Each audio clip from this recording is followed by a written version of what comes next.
pretty bitch, hypnotic eyes in a red dress. Red the color of lust, for I will die if I dare to touch. Like the poetic tragedy, Shakespeare, I'm in the flesh. A knife to the back, my family feels like 8 spears into the chest. When life hits, gotta hit it, go. Left to right like Riddick Bowe, gotta flex the fight, now second sight, time to exercise that killer.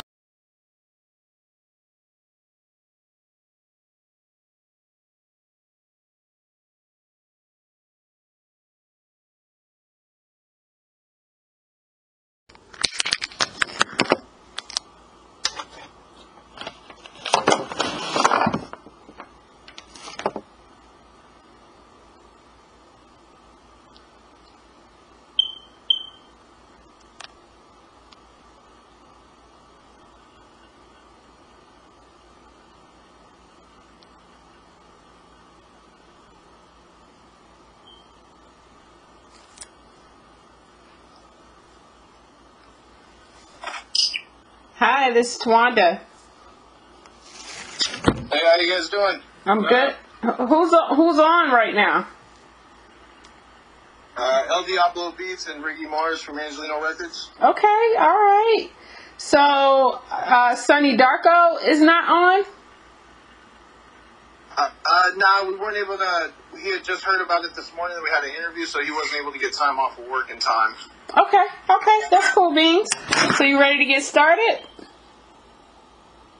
Yes, ma'am. Okay, so to the both of you, now Angeleno, is that your name? Yes, it is. Okay. That's the record label in the LLC. Okay, all right. So tell me a little about yourselves. Okay, I'll start. I'm Riggy Marz. I'm CEO of Angeleno Records. I really wish DarkO was here. I wish the man of the hour was here. I'm filling in for him. This is Diablo Beats, president of Angeleno Records. Our main in-house producer produced the Sunny DarkO Diablo Beats album From Decay to Divine. And I'm just here. I'm just here to fill in, man. This is DarkO and Diablo's year. And then we of course have some stuff dropping 2023. You feel me? So okay. And Diablo, what about you? Yeah, we just put the album out on 9/16 From Decay to Divine. We just dropped a visual for Puzzle Pieces. We have another visual. I'm not going to say what it is yet, just until I don't like to say too much until I have the master in my possession. But we got another music video on the way for it too, and it's doing pretty well right now. Really happy with the results of the album so far. Something like almost 8,000 streams on the album for like the last 2 weeks. Okay, I watched. Whatever the math is, 9/16, whatever that was, however the math adds up to that. 3 weeks or something. I watched one of y'all's live listening sessions. Y'all are off the chain. So that's number one, and that's in a good way.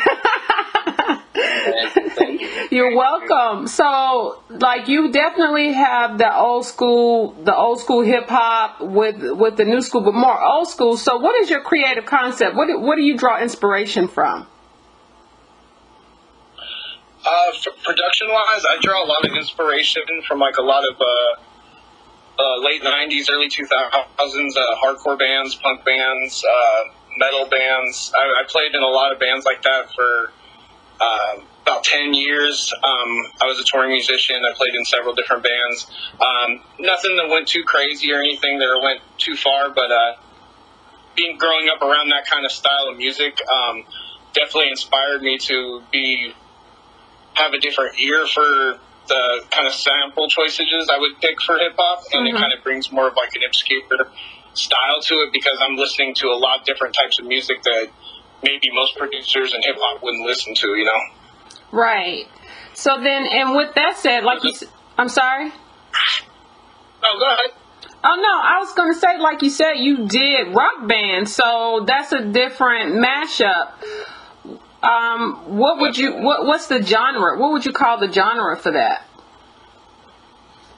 I played in a couple different genres of it. I mean, rock it has so many different like subgenres, you know.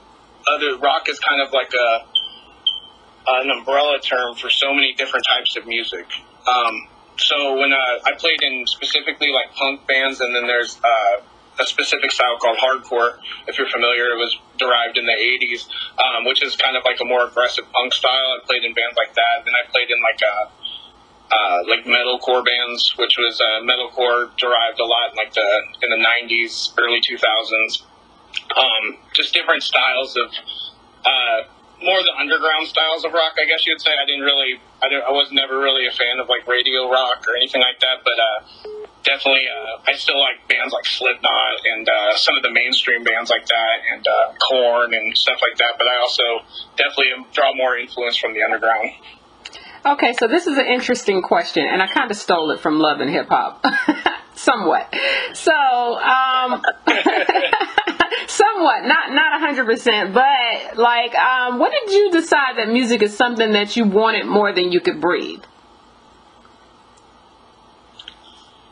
I'd have to say when I started being a music producer, which was only about 3-4 years ago, is when I started really diving into hip hop production.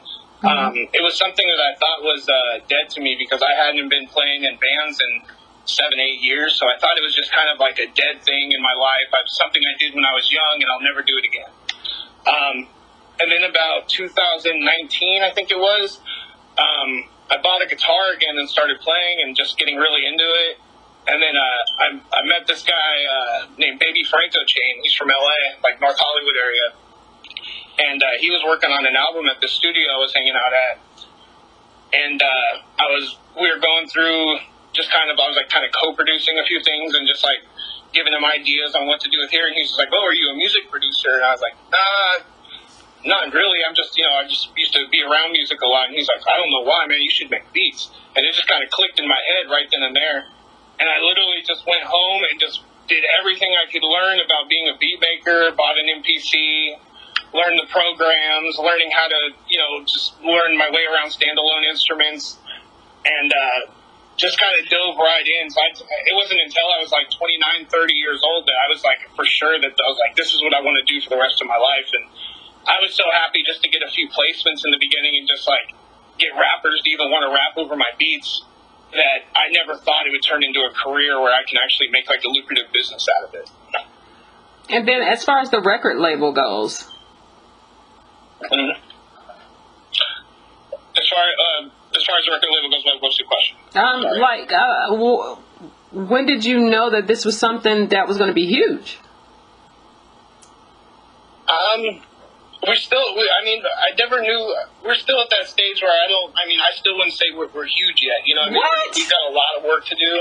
We got a lot of work to do, and we're definitely not where we want to be at. So to say we're huge, I definitely say I appreciate that, but definitely feel like we've got a lot more work to do. You know Is he modest or what? He's modest.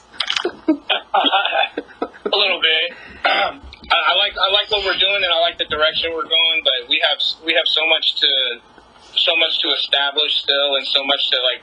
This is the first year we're really getting Angeleno Records off the ground. It's under Sony and the Orchard and Mag, so we have really good distribution behind us.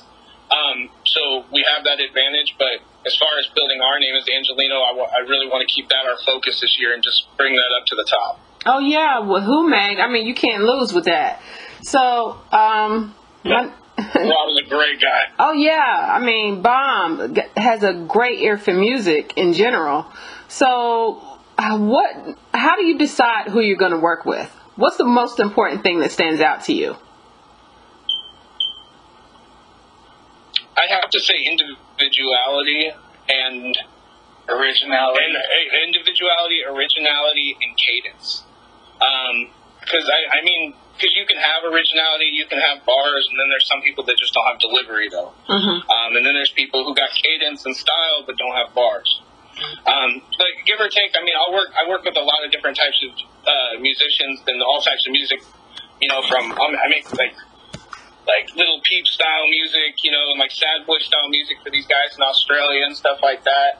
And then I'll make music like boom bap and like heavier stuff for the grimier shit for Riggy, for DarkO, Nosy, any of those guys. And then I'll bring it back to where I'll make like lo-fi stuff too, and just like I try not to marginalize exactly what I'm going to do with one style. I try to, work with everybody, but at the same time, I have an open ear to, even if I don't necessarily like a type of music, I can still tell if it's good or not.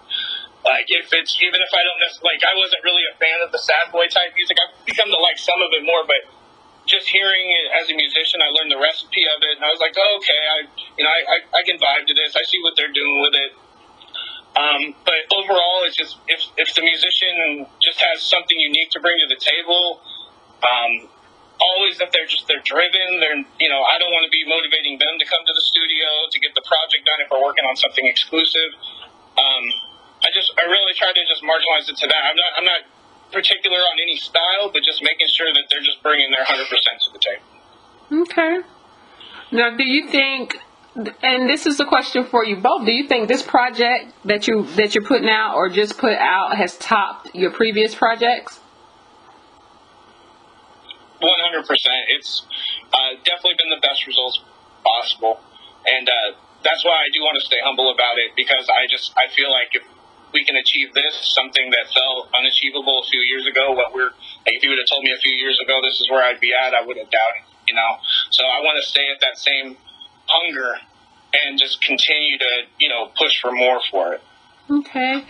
Now, tell me how what's the toughest criticism that you received, and how did you make that more lethal for your next project?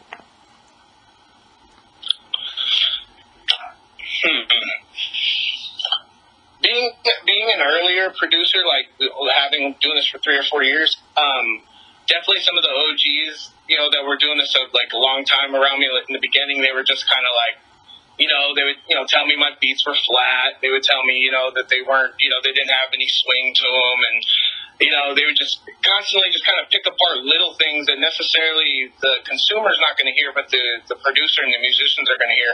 And just kind of hearing them making their little snickery comments and stuff like that, it just motivates me, because it stays in my head. And then I go home and I pick apart what I was doing wrong and what they're talking about, and just understand the game that much more. Okay. Now, this is a question for the both of you. Akon made a statement that Canada is dominating the hip-hop scene, the music scene. Do y'all agree?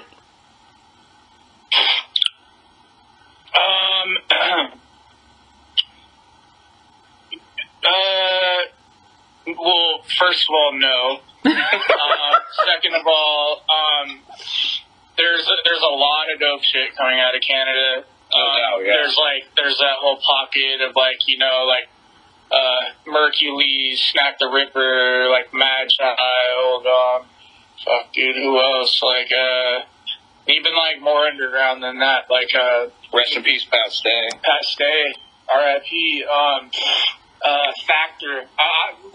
Definitely one of my probably I'd say top 20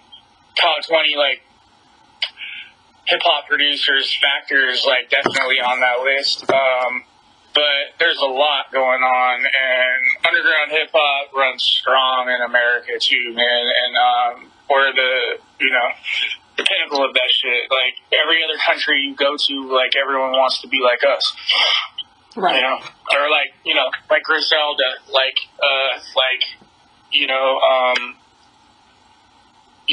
all the early 2000s to mid 2000s, underground hip hop. That's the stuff that's the shit that I cuss on this. That's the shit that raised me. I'm 35 years old, so hip hop fathered me, and mothered me. But no, Canada's definitely popping, but not number one. Yeah, I don't know if I would give them such a, not to take away anything from Canada, but maybe I'm just not put on to more things coming from Canada for me to even make a statement about this, to be honest with you. But from what I've heard from Canada, there is a bunch of dope rappers, a bunch of dope battle rappers that come out of there. The battle rap leagues are crazy. They do a lot for the culture. Mm-hmm. But to say they're taking over, or to say they're it's just kind of, maybe we're biased because we're from here, but come on, America's undisputed with it. There's so many, everybody everybody's favorite rappers from across the world. I mean, all the guys I work with in Australia, they put me on to some dope guys out in Australia, but most of the guys they're looking up to are out here, you know? Right. It's just the hub of where it's at. I mean, so to say that Canada's, I mean, shout out to him, I guess, for just trying to put Canada on more like that. But I mean, like, I guess I just have to hear more stuff coming out of him to have that kind of strong opinion about it. Facts, big facts. Now, this is for you both. Kanye West rented out the stadium to get into his creative mindset. What's something that you do to write, produce, or even just to link up with other artists? What's that one weird thing that you do that gets you popping?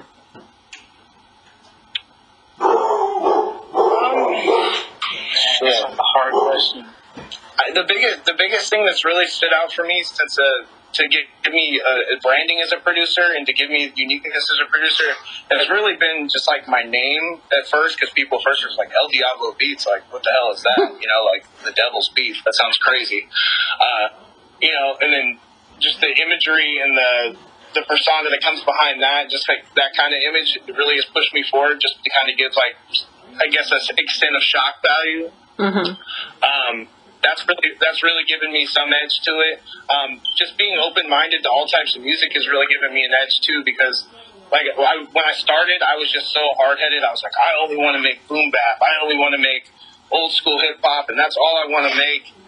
And it didn't take long for me to just want to branch out into everything. And some of the most poppin' songs that I have with artists were styles I never would have even tampered with, and they were things I was experimenting with, and they ended up going perfect. Yeah. Okay. Now, from the newest album, where can viewers or listeners download and catch what y'all got going on? Everywhere. Any streaming platform you can think of. Spotify, Apple Music, Amazon, anywhere. Like I said, there's a visual out on YouTube as well too for Puzzle Pieces, which is our main release. Mm-hmm. Yeah, for the listeners, make sure you subscribe to Sunny DarkO's YouTube channel. Make sure you subscribe to my YouTube channel, Riggy Marz Official, RIGGYMARZ Official, El Diablo Beats. We're going to be, like, as far as, like, music video releases too, like, splitting them between channels, you feel me? So, but for Decade to Define, Sunny DarkO on YouTube, Spotify, Apple, iTunes, globally, everywhere. Run it up. Well, yeah, that Puzzle Pieces is a bop. I mean, all of them are. That's what led me to your live studio, not studio session, but your album release. And I was like, God, dog. I mean, it's fire. So y'all put thought into what you did. So what's the dopest? That was dope. Okay. And this was like, I think 2021, that studio. Do you remember that studio session that y'all did online on YouTube? Was that me? I think it was you. Yes. Okay, so yeah, on the Music Doctors. Yeah. Yeah. So that was a bop. What's the dopest? Now that was dope for my taste, and it was just like flaming lyricism, dope beats, like everything was bomb. So I don't have any quarrels with that at all. So my question is, what's, in your opinion, what's the dopest session that you've ever been in, and what made it dope?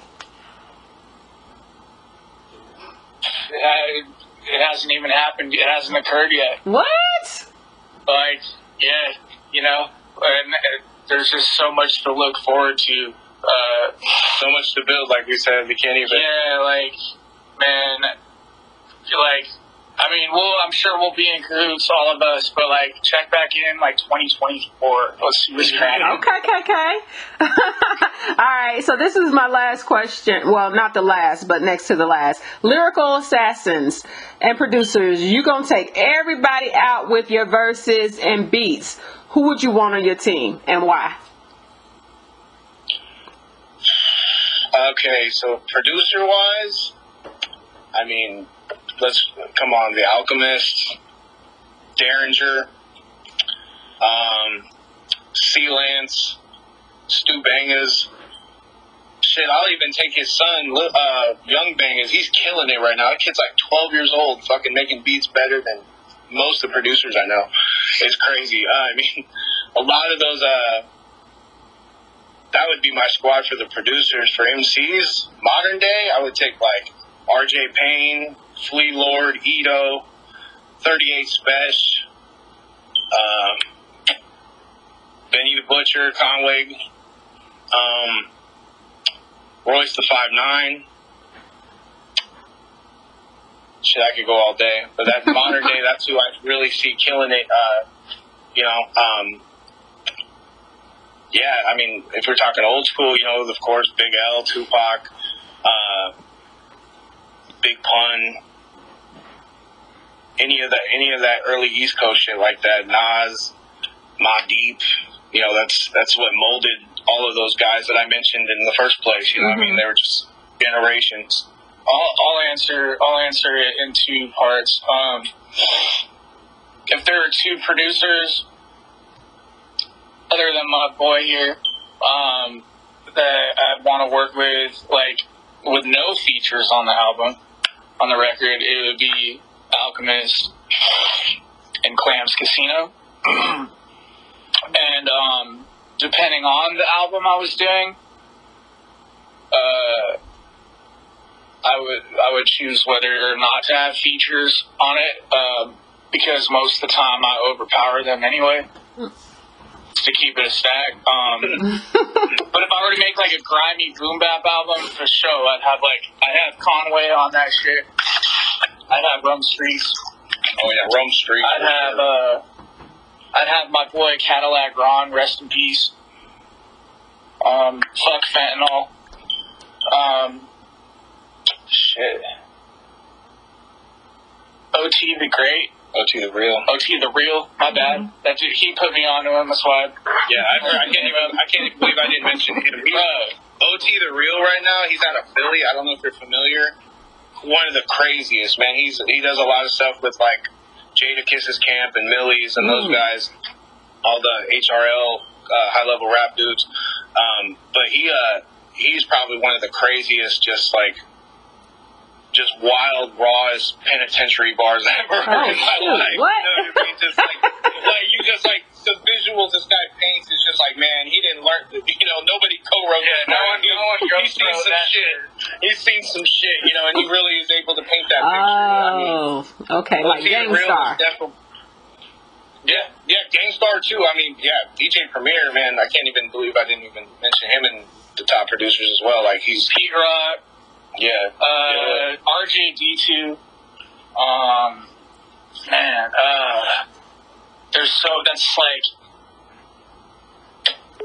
that's such a hard question. It's it's like, I like doing tough. I disrespected so many people. Yeah. So why did you say you have hella voicemails after this, you know? So why'd you say you would overpower them? There's a lot of frauds in this industry. Yeah, they're right. One advantage I have is I'm in recovery myself. I'm a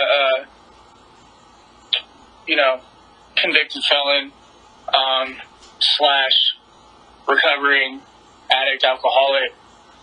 And so I pick apart people's bars, you know? Like, and I'm just like, nah, bro. Like, difference between living it and talking about it. Yeah, like, and when I got sober, you know, a little over 4 years ago, thank you to Music Harris Foundation for scholarship.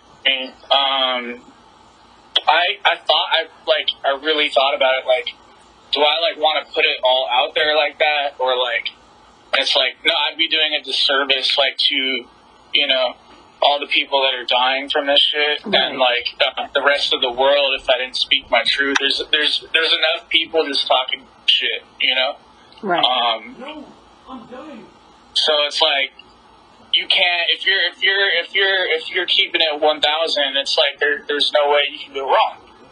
People can say whatever they want to, you know, their opinions about it or, you know, ideas, but it's like, I know my truth, and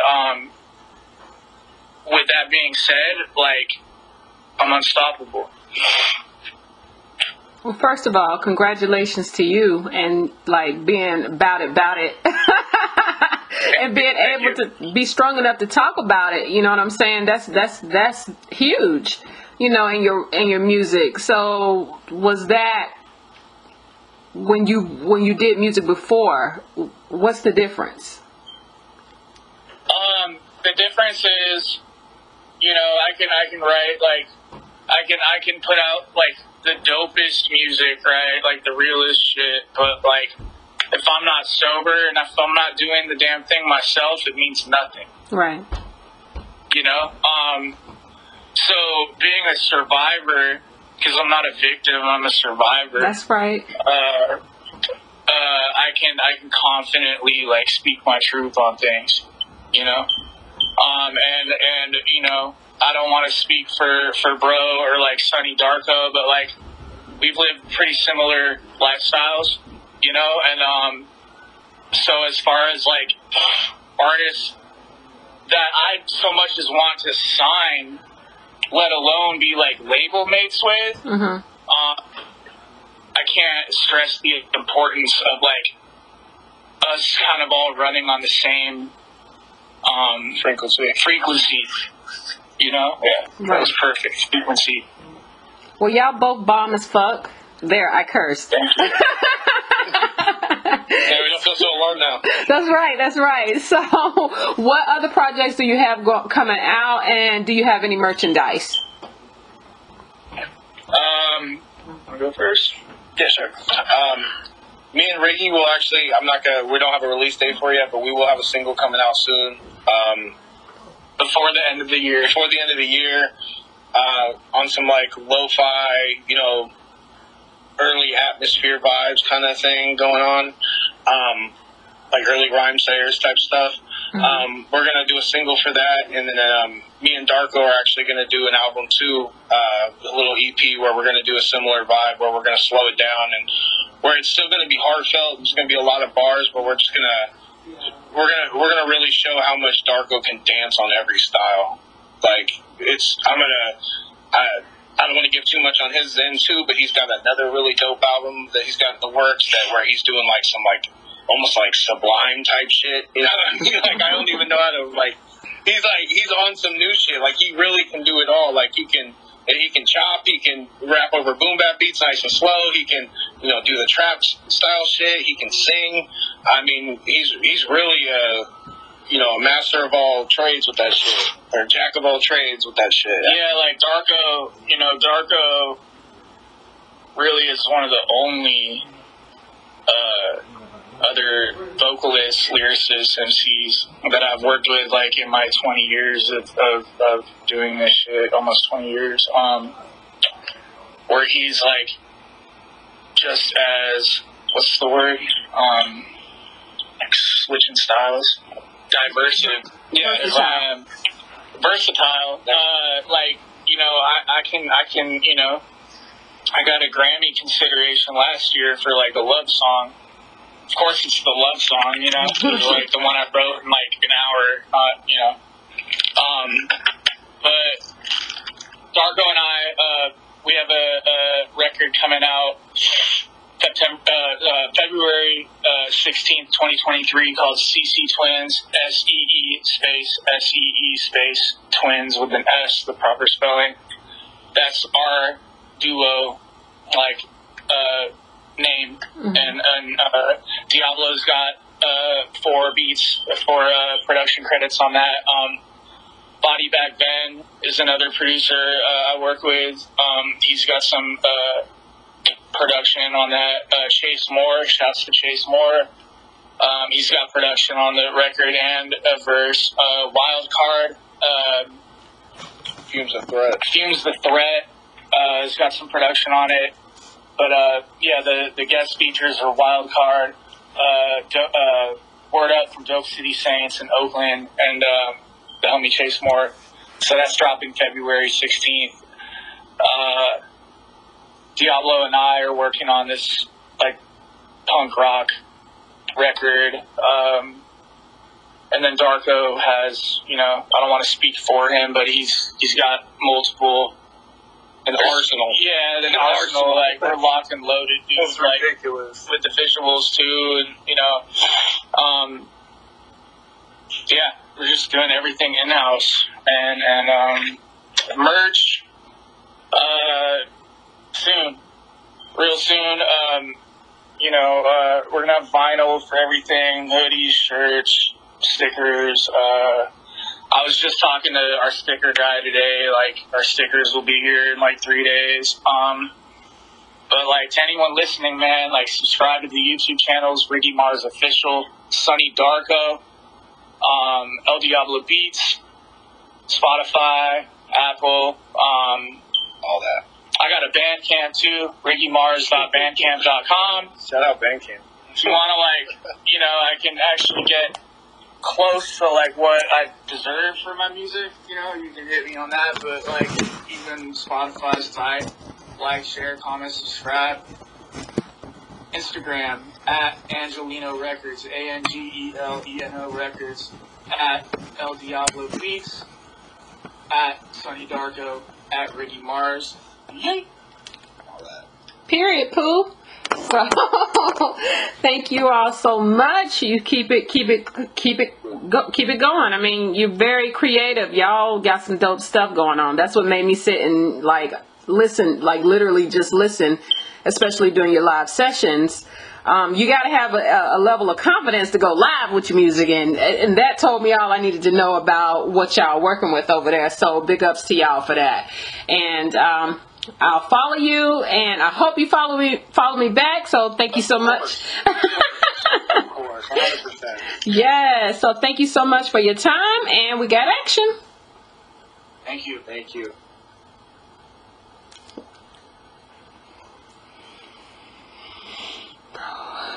Okay, let's call her.